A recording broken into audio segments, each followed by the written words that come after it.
When I was 12 years old, I was old enough to understand the dangers around me, but still naive enough to attract the attention of people I should have been avoiding. We lived in a decently busy neighborhood, but our house was on a dead-end block, tucked near a forest preserve. The streets were usually quiet, but there was something unsettling about our location. It felt isolated, especially when the sun began to set, and the woods loomed dark and vast just behind our backyard. One summer evening, I was hanging out with my best friend, Lucas, playing basketball in front of my house. The air was thick with heat, and the sound of crickets chirping filled the silence as we dribbled the ball back and forth. It was around 7:30 p.m., just about dusk. My parents were inside the house, and we had plans to grab some snacks before heading to the park. We were shooting hoops when I noticed a car slowly cruising down our street. It wasn't anything unusual at first. A lot of people would pass by on their way to the forest preserve, but this car slowed down as it neared our driveway.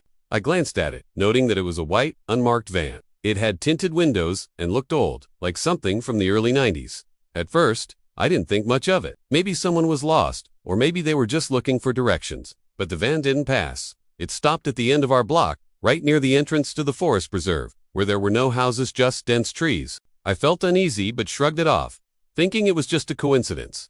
Still, something was off. I had that familiar feeling in the pit of my stomach, the one that tells you something's wrong, but you can't quite put your finger on it. I turned my attention back to the game, but then Lucas noticed it too. "Do you think they're waiting for something?" he asked, his voice low. Before I could respond, the van's engine cut off, and the doors opened. I froze. A man stepped out tall, wearing a dark hoodie, and he had a baseball cap pulled low over his face. His hands were in his pockets, and he looked around as if he was surveying the area. At this point, my instincts kicked in. I'd seen enough crime shows and heard enough stories from older cousins to recognize something was wrong.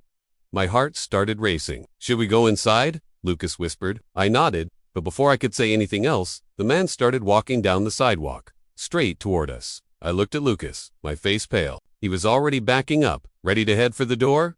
The man called out, his voice gruff. "You two, come here for a second." I could feel my body freeze. I didn't want to go anywhere near him, but there was nowhere to run. Our house was too far, and it was already between us and the front door. Lucas whispered, "We should go inside." Now, I didn't argue. We turned and bolted toward the house, but before we could even make it halfway, the man started jogging after us. I could hear his heavy footsteps, growing closer, and my panic surged. "Hey, what's your rush? I just want to talk to you guys," he shouted. His voice sounded more desperate, as if he was trying to sound friendly, but failing. We reached the porch, and Lucas was already yanking on the door handle, but I realized I had the keys in my pocket. My hands were shaking too much to get the key in the lock. The man was getting closer now, just a few feet behind us, when suddenly we heard the screech of tires. A car was speeding down the street, and it screeched to a halt right next to us. The door flung open, and a woman leaned out. "Get in the car," she screamed. Now, without thinking, we both jumped into the back seat, and the woman slammed the door just as the man reached the stairs.